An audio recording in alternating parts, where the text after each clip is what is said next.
Hello, hello, friends and colleagues and global citizens and people from all around the world. Hello, hello. Welcome to Future TV. I am your host, Catherine Longi, and welcome to the space where we are bringing the future that we want to create together now in conversations that are very relevant for the future of humanity. And with me today is the amazing Katy Jon Went from the UK, who is a campaigner for dialogue.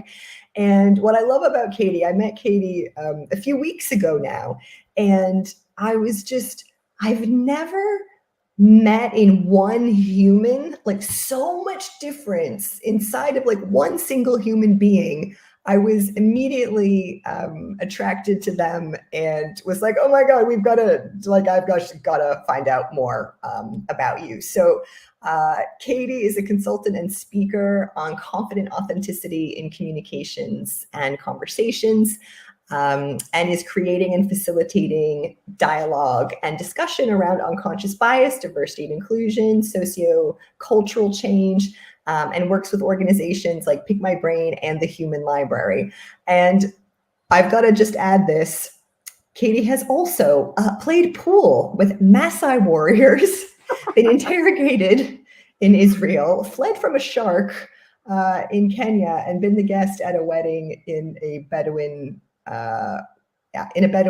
wedding in Egypt. So Katy is someone who really goes around everywhere and inserts themselves into very dicey situations and also very dicey but transformative conversations.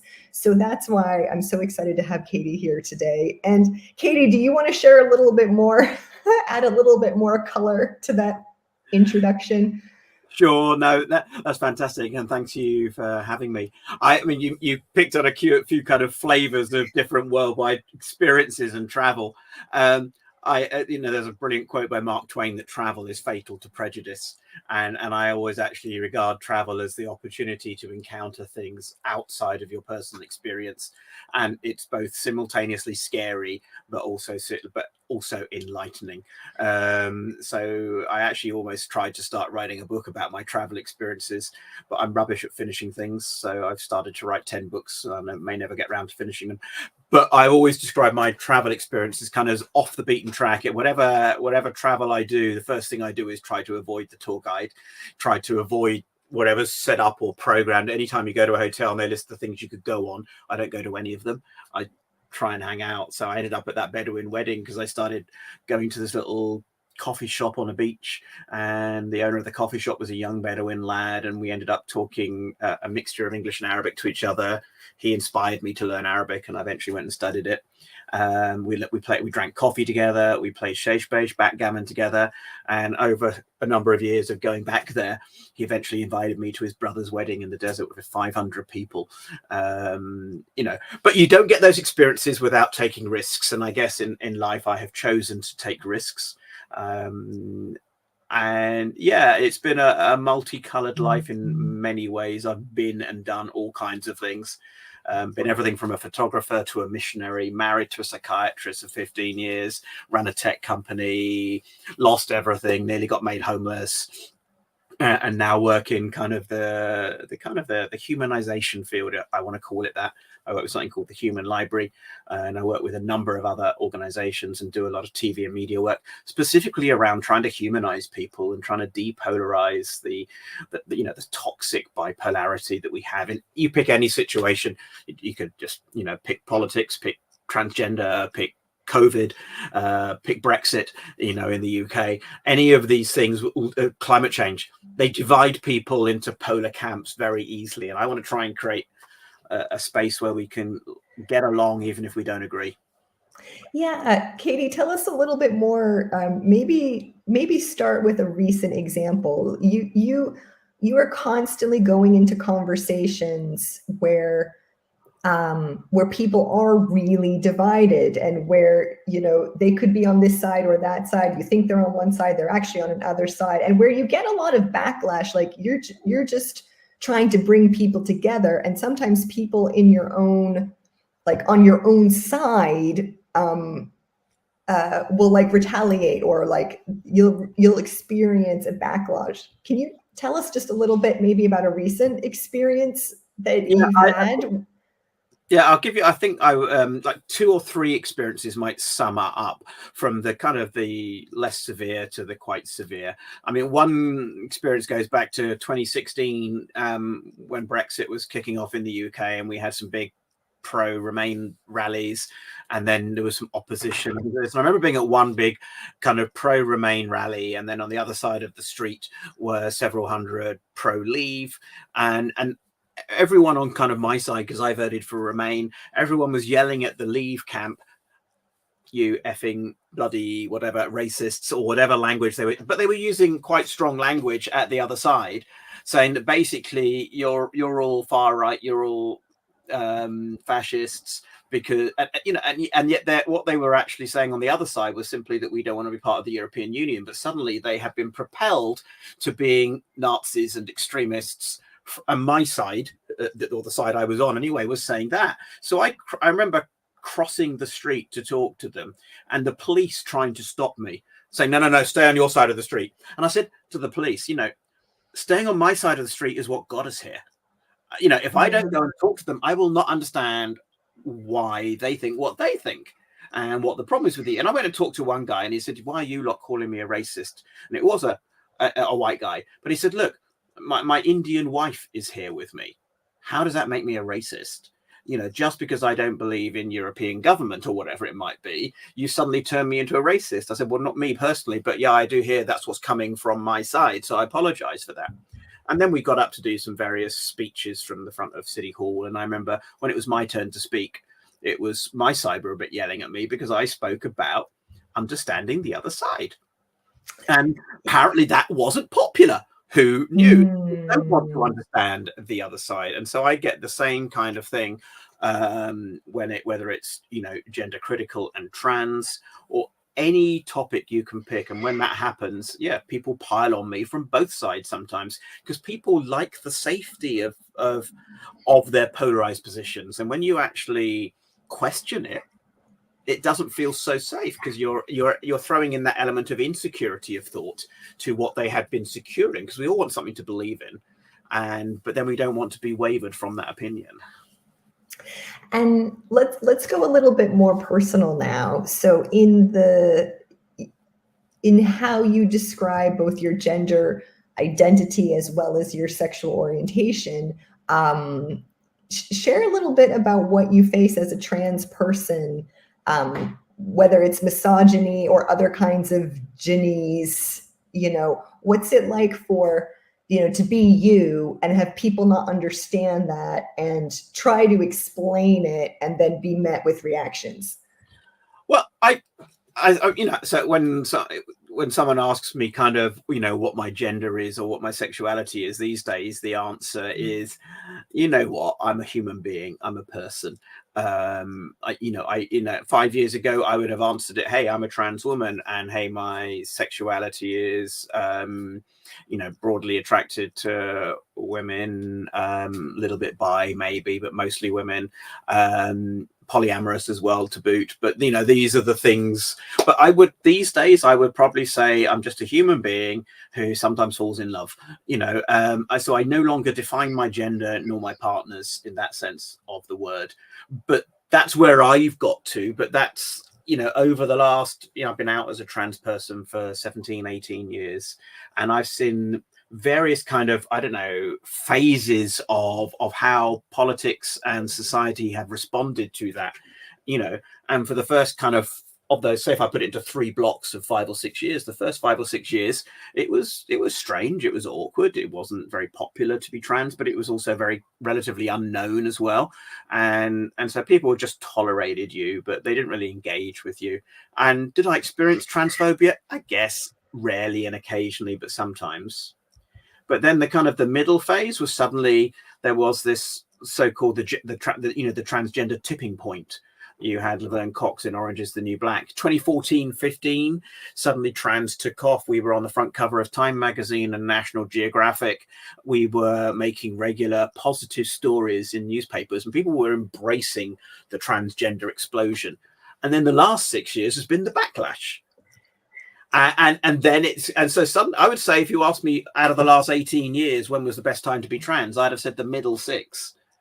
The current 6, I would rather go back 6 years right now.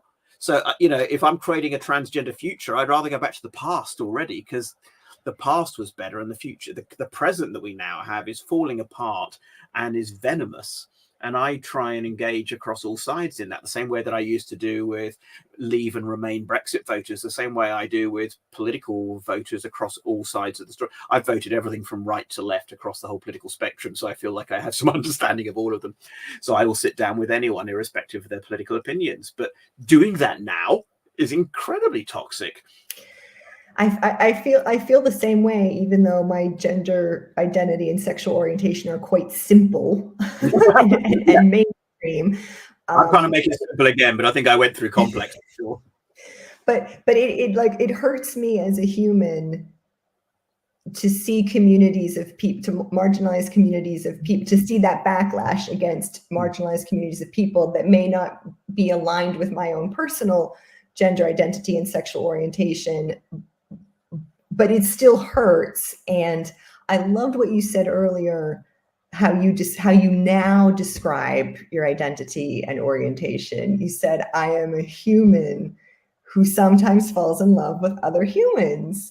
And that's so human. Like, what other human, like, that's just what all humans want. Like, that's just every human. So, and at the end of the day, that's what we have in common. And it also surprises people when they fall in love with another human and they go, well, actually, they're a different gender to the one I normally fall in love with. Am I now bisexual? No, you're just a human who fell in love with another human people. I think we've gone through a phase where we've got, head up on labels. And I think they're necessary for a while, because we need them to kind of flag our community groups in order to fight for rights. We need to gather under a banner. And that's what we do. You need to put up that, raise the standard, and people will come and follow and find you. But I think, in a future that we want to create, then we need to go beyond the labels. And sometimes that means being willing to dump them again. I think young people have also dumped, my generation's labels.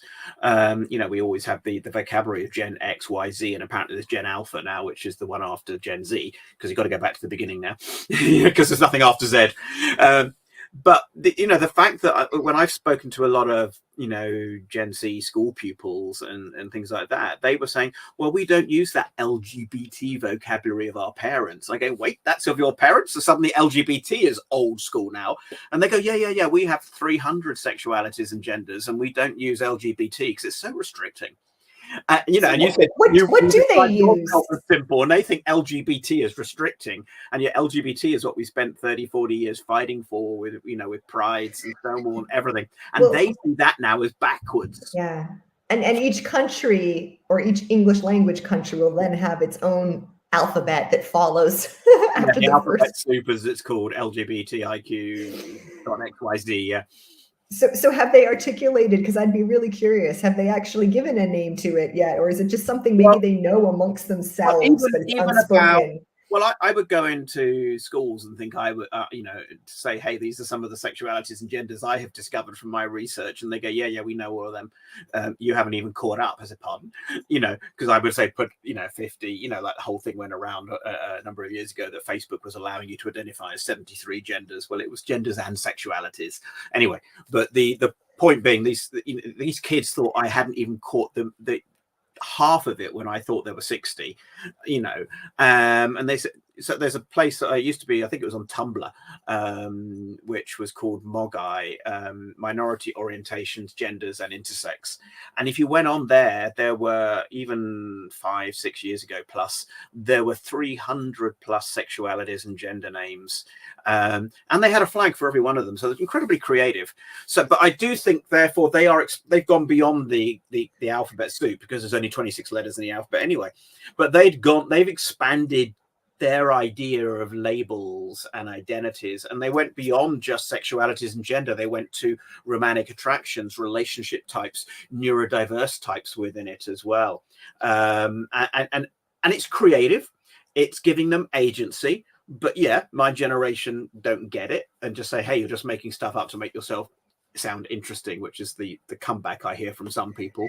But at the end of the day, I do think the future has to go full circle from only being straight and so-called cisgender, male or female, to being LGBT, to being this 300 plus alphabet plus soup of everything you want to have, to eventually arriving again. You know what?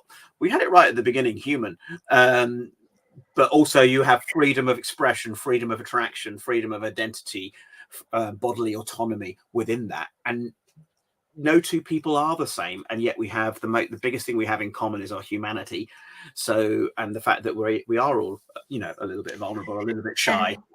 As I'm listening to you, hearing how Gen Z describe their all of the different all the ways they can be different on the inside and express that on the outside. It really occurs to me, like, I'm really seeing it or experiencing it in multiple dimensions. Like, it doesn't feel like it's linear or on a scale, or like it feels almost 3 or 4 dimensional. Like, there are just so many deep facets to it. And children are the future, and this is future TV. So, like, if this is what the children are saying, like, this is it's an interesting point. It's an interesting point, because a lot of people regard me as a trans skeptic of myself in that sense of the word, and trying to be understanding and empathic towards the gender critical movement, the group of people who are a little bit more, suspicious and skeptical of trans, and what does that mean for them? What does that mean for hard-won, women's rights, women's spaces, sport, prisons, and all these other things? And I can have those conversations, and actually I halfway agree with them on some of them as well, and have moved some of my own viewpoints. But when I then encounter young people, typically under 35, or more particularly perhaps under 30, and they say, Katy, what's your issue? And I go, my issue is that people are critical of me or critical of trans. They said, yeah, but not us. We see you as a woman. That we include you. We call you she. That's fine. We're comfortable with you in our spaces. And I'm saying, but not everyone is. And they said, yeah, but, and I think they are creating their future. And if you ask me, yeah, I want to live in their future. But the present hasn't changed yet. And they're less empathic towards the fact that people in the present haven't sped up to their future, and whether their future is utopic or has an element of dystopic in there as well, we don't know, because anytime you create a utopia, you create a dystopia usually. It's the nature of it, because anytime you try to create a perfect utopia, it can become cultish in its own way, so it can actually backfire and become yet another dystopia. So I'm always skeptical of what future do we want to manufacture. But yes, the kids are creating their future, and in their future, instead of it being like 1 out of 1,000 people are trans, it's 1 out of 10 or 20 in their class are trans. They have no problem with disability, with diversity, with them, their classmate in a hijab, or their classmate who's trans or whatever else like that. And we're actually staring at, they're actually creating a far more inclusive community. But in their inclusive future community that they're creating, where they actually do get on with each other, whom they don't get on with is the generational difference of their parents and their critics in society. And I often say that young people of today are the most inclusive of diversity that I've ever witnessed, yet the least tolerant of difference. And what I mean by that, the toleration of difference is different to them, in terms of viewpoint diversity. So, and they have an impatience with us catching up to the future that they are creating now. But yes, absolutely, I want to live in their future where we're not hung up about toilets, Yes. Like, haven't we got a lot more, like, we've got a lot more important things to talk about, like climate change, than toilets. But you're actually demonstrating some research that I saw recently, which is the largest economic power, emergent economic power that is just emerging in the world today is women over 50. And they, from a values perspective, have a lot of similar values with Gen with Gen Z or Z. So there may be like a generation or two in between, but I think you're kind of pointing to there's a partner, like almost could be a generational partnership to help merge those. I mean, that would be really healthy, because the women over 50 are also the largest group most likely to be gender critical of trans, so that intersection, that kind of demographic is an interesting one. It's like, I think the women over 50 as a dynamic group is interesting, because there's that thing they say that once you hit your mid 40s and after, the happiest groups of people are divorced women and married men. In other words, women who kind of find themselves and go, hey, when I married 20 years ago, this isn't exactly what I signed up for, and I'm going to restart. And for whatever reason, whether they're left or leave, women who restart actually are happier. And men who get divorced in that age group are less happy, because marriage was cushy for them to a degree. So it is interesting, and far more. And I know a lot of women who also come out around bisexuality when they come out of a marriage, or when they hit their mid 40s or go postmenopausal or whatever. But actually, is it bisexuality, or is it simply becoming open to love and not putting a label on it again, which goes back to what I was saying earlier. So we talked a little bit off camera before about the future that we want to co-create together, as well as and you mentioned it briefly, the danger of not taking others along with us, or just creating a new utopia that then, because it's not inclusive, becomes another dystopia. If you're really just to kind of, I'm not asking you to close your eyes here right now, but if you really tune into your inner heart, soul, whatever resonates with you, what is the future you envision? What is your version of utopia that you would like to enroll others in creating together? That's not just becoming another dystopia, but is like would be a place where we could all be ourselves. Well, I've got a range of past experiences, including faith communities, including love communities, and including kind of various kind of special interest groups around anything from disability to LGBT or whatever else it might be. And one of the things I notice is if you kind of mono your focus, it's less diverse. And we know that biodiversity is good for the planet. Well, biodiversity is good for humanity. And if your version of the future is only having people that agree with you in it, it's going to lack diversity. The conversations are going to dry up. You're going to lack challenge. Just like if you're involved in any kind of manufacturing, you do not want to hire a team of yes people who just say yes to it. You need the naysayer in there. You need to hire people who disagree with you.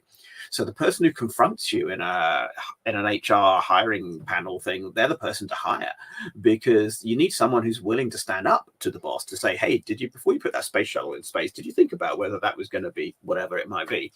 So you have to have the doubters in there as well. So, the faith communities that only has the believers in it is going to lack that criticism that is helpful from doubt. So anything that has any kind of utopic future that has a sign-up policy around what you must believe to be a part of it, that's already, as I say, cultic dangerous to me. So my version of the future, I guess, that I want to be a part of, yes, I'm completely biased. It should be far more female run, but not all women are good either, in the same way that not all men are bad. But I would like to see far more. I'd like to see, women have a chance at matriarchy as opposed to patriarchy, but it doesn't mean like, having misandry and suddenly getting rid of all the men either. But I guess my vision of a future that I want to be a part of is one of moderation. It's one of mediation. It's one of coexistence. It's one of getting along even if we don't agree. It's creating a society where you can sit down for a drink with someone, even though you don't hold the same political opinions, you don't like the same football team, you don't like the same music, you disagree on various things, but you have chosen to coexist. And sometimes people could be thrust together and have no choice around that. You know, my neighbors and I disagree on politics and on a number of other things. But during COVID, we got thrust together because we have adjoining gardens and a fence panel was missing during COVID. So we actually got to have a bubble and talk to each other through the fence for the whole of lockdown. And we've been living next to each other for about 8 years by then, but had barely got to know each other. And then suddenly during lockdown and COVID, we were thrust together and actually became really good friends. We still do not have the same political views, but we have learnt to actually really respect and like each other. And in a crisis, I would go to them. And I also know that they have and will on multiple occasions be there for me. And that is beyond and above their political persuasion. So if I had a sign-up policy for my future community and there were ground rules to be in it, I imagine the one I would draw up might not necessarily include them. So I would be wary of anything that has these rules of participation in that sense. I think it's better to have, rather than belief rules, to have behavioral rules about how we get on, not what we hold to or what we believe. So I would guess in society, I mean, I often say that you could describe society on the fingers of a hand.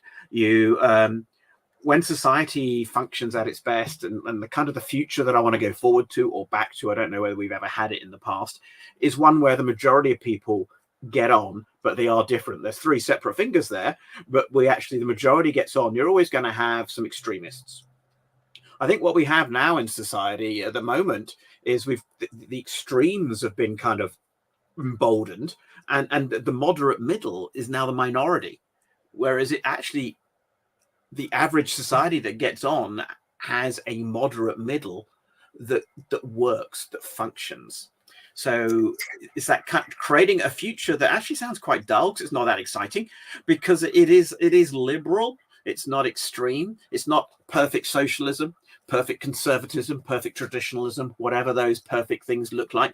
It's actually a muddling along, middle, moderate kind of get on, but don't have to agree. So it's a lack of those very core belief points is actually what makes it attractive to me, because then I can actually go for dinner with someone and find out what they think, because it's probably going to be different to me, not the same as me. I love how your version of the ideal future is very practical and pragmatic. You said moderation and mediation, which is really just a core foundation. In fact, if we have those things in the world, then the more sexy stuff, innovation, creativity, humanity, potential unleashed, like it's like you've given the kind of recipe for it. Yeah. It sounds quite boring, but actually it is really heartening, because you can walk out your door and not feel afraid from your neighbors, but also hold quite different viewpoints from them and actually feel engagement is interesting, rather than walk out your door and find that everyone next door to you believes the same thing as you because they've all bought into the same community or whatever it might be. It's like, I imagine sometimes, I don't know what a retirement community might be interesting, because everyone's come from different backgrounds and had different jobs and different experiences in their life. But the thing they have in common is they're all old, So where's diversity within your community? And the diversities we often forget are the age diversities and the viewpoint diversities. I think the young people will create a diversity that naturally has the various kind of protected characteristics and equalities in that sense. But when we think about age and viewpoint diversity, that's when we get the real challenge to create a cohesive mix. Absolutely. Katy, I could talk to you for hours, especially to hear stories of stories from the trenches of being a transformation catalyst. But I'm going to ask you one last question, because viewers of Future TV are really into making a difference, and they're all change makers themselves. So I always ask each of our guests to share about one organization that really inspires you, that really lights you up. It may be one that you work for or associated with. It might be something completely not related. But if you were to share about one organization that maybe viewers could either donate to or join an email list or subscribe, what does your heart want to share? about I guess I would have to give a little bit heads up bias around it. I would have to say the Human Library, which I discovered in 2008-9. It had been started in 2000 in Denmark. It's in about 80 countries around the world. And I've been working with them for the last 6 or 7 years. But the reason I love it is because it legitimizes questioning. It legitimizes conversations with people who are diverse, but even any two people who are Muslim, who are schizophrenic, who are trans, who have a refugee story, whatever it might be, any two of them are as different from each other as they are alike to someone who has a completely different experience. And that discovering of more in common through our humanity, the very fact that it's a human library, not an LGBT library, not a mental health or disability library, because it contains all. Anyone who can be kind of misunderstood, anyone that you might jump to conclusions about, and because it creates a space that is safe. In order, we kind of coined the phraseology that it's a safe space for risk. And if we live risk-free lives, it's anodyne and boring and dull and sterile. And so, but to create a space in which we can actually risk that very thing I said at the outset, that travel is fatal to prejudice. If we can risk travel in which we encounter new human beings, we can expand our minds, we can expand our experiences, we can expand our understanding of others. And in that sense, who doesn't want to be understood? And the Human Library creates a space in which you can have those encounters in a safe way and be brave in all of your kind of curiosity and questions. So yeah, I absolutely kind of endorse that. Well, thank you. We'll share the links for people to like, subscribe, get in touch with. Thank you, Katy, so much, not just for the last 30 minutes, but also for who you are and what you do in the world to move us one step closer to the future that we all want. So I look forward to speaking to you again real soon. Thanks, Catherine. Thanks for having me on.